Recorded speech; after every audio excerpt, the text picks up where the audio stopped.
प्यारे बच्चों, आज हम हिंदी व्याकरण में शब्द विचार पाठ पढ़ेंगे।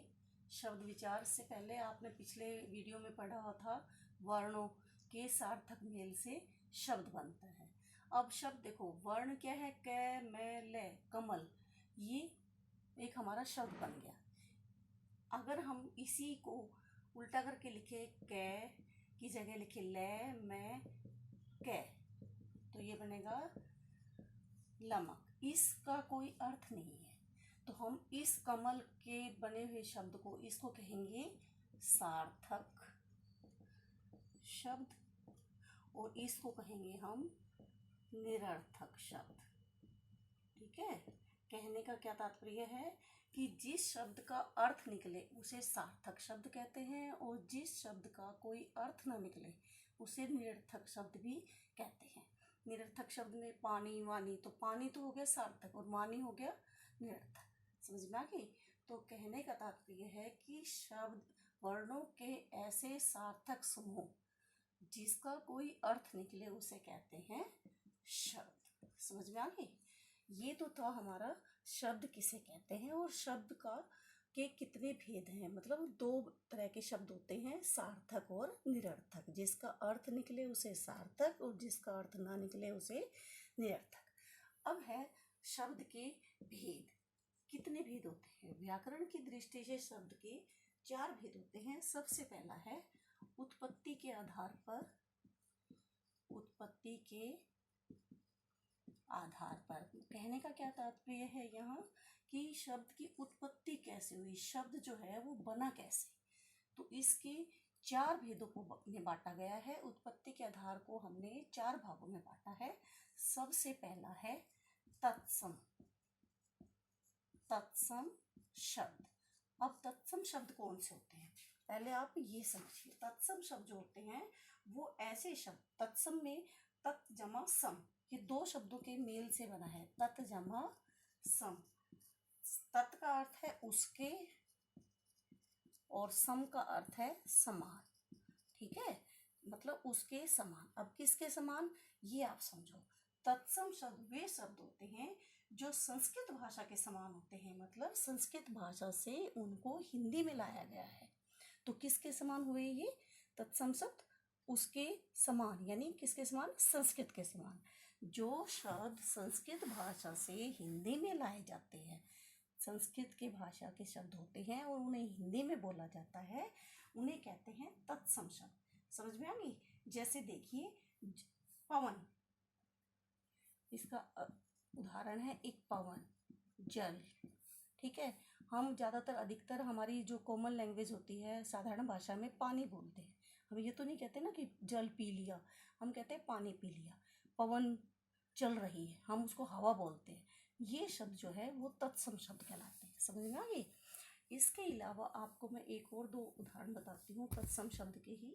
जैसे देखिए तत्सम शब्द में रात्रि, ये तत्सम शब्द है, संस्कृत का शब्द है। इसको हम वैसे हम अपनी भाषा में रात बोलते हैं कि रात हो गई, रात में या रात को, लेकिन तत्सम भाषा में शब्द है इसलिए इसको रात्रि बोलते हैं। समझ में आ गई?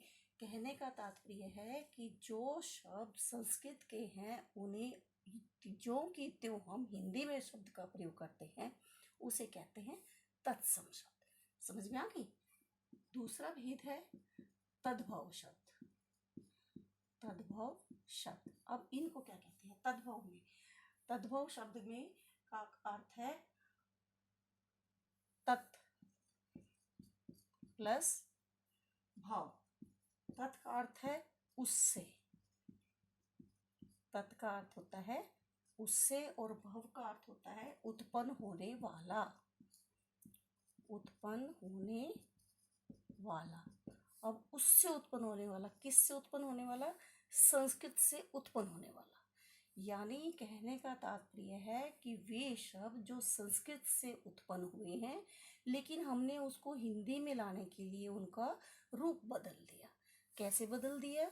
अब देखो इसका एग्जाम्पल देखो आप।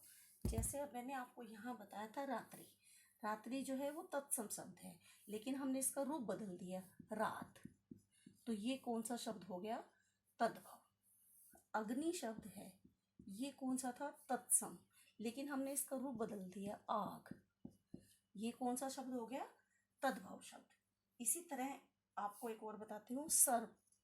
सर्प जो है वो तत्सम शब्द है, लेकिन हमने इसका रूप बदल दिया सांप। ठीक है, तो ये हो गए तद्भव शब्द।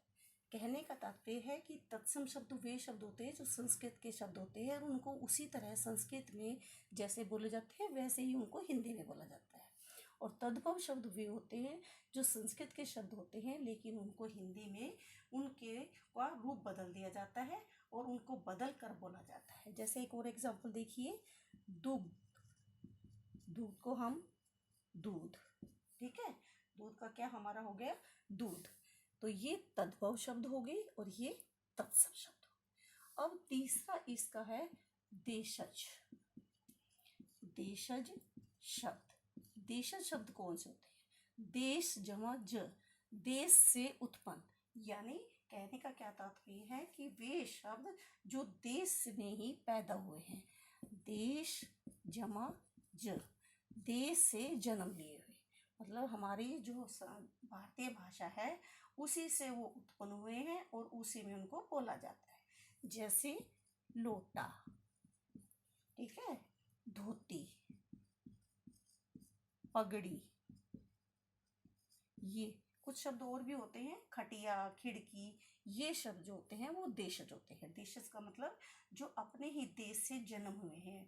हमारे भारत में 22 भाषाएं बोली जाती हैं। 22 भाषाओं के अंतर्गत ही अलग अलग भाषाओं से, लेकिन होते वो हमारे भारतीय भाषाओं के ही होते हैं। उन शब्दों को कहते हैं हम देशज शब्द। अब है हमारा विदेशी शब्द। विदेशी शब्द, जैसा कि आपको पता ही है, नाम से ही समझ गए होंगे, विदेशी यानी जो हमारे देश का नहीं होता, दूसरे देश का। क्या है? जो शब्द हमारे भाषा का न होकर किसी विदेशी भाषा के कारण हमारी भारतीय भाषा में के संपर्क में आता है उसे कहते हैं विदेशी शब्द। जैसे अब ये कई तरह के हो सकते हैं, अरबी भाषा भी हो सकती है, फारसी भी हो सकती है, तुर्की भाषा के भी हो सकते हैं, अंग्रेजी भाषा के भी हो सकते हैं, फारसी भाषा के भी हो सकते हैं। ठीक है, जैसे हम अंग्रेजी में बोलते हैं डॉक्टर, डॉक्टर, तो ये अंग्रेजी भाषा का शब्द है, समझ में आ गई, डॉक्टर। इसी तरह अगर हम बोलते हैं आदमी, तो आदमी हमारा हिंदी का शब्द नहीं है बेटा, ये आदमी शब्द है फारसी का। ठीक है, हम बोलते हैं फीस, फीस शब्द है, ये फीस जो शब्द है ये फीस यानी जो स्कूल की फीस जिसको फीस बोलते हैं, शुल्क जिसको हिंदी में बोलते हैं, फीस जो है वो अंग्रेजी भाषा का शब्द है। समझ में आ गई। अब कहने का क्या तात्पर्य हुआ कि उत्पत्ति के आधार पर शब्द के 4 भेद हैं, तत्सम, तद्भव, देशज और विदेशी। तत्सम वो होते हैं जो संस्कृत भाषा के शब्द होते हैं और उनको संस्कृत भाषा के शब्दों को ज्यों की त्यों ही बोला जाता है। तद्भव शब्द वे होते हैं जो संस्कृत भाषा के होते हैं लेकिन हिंदी में उनका रूप बदल कर बोला जाता है, जैसे रात्रि का रात बताया था मैंने। देशज जो देश से ही जन्म हुए, मतलब देश की हमारी भाषाओं से ही वो जन्म लेते हैं, अलग अलग भाषाओं से वो आते हैं लेकिन हमारी भारतीय भाषाओं के ही होते हैं। विदेशी शब्द जो विदेशी भाषाओं से होते हैं, उसमें अंग्रेजी शब्द भाषा भी आ गई, आपकी अरबी, फारसी, तुर्की, कोई भी भाषा जो विदेशी हो, हमारे भारतीय भाषा ना होकर विदेश की भाषा होती है, उन विदेशी भाषाओं से आए गए शब्दों को कहते हैं विदेशी शब्द। इसके अलावा बेटा एक और होता है संकर शब्द, संकर या मिश्रित।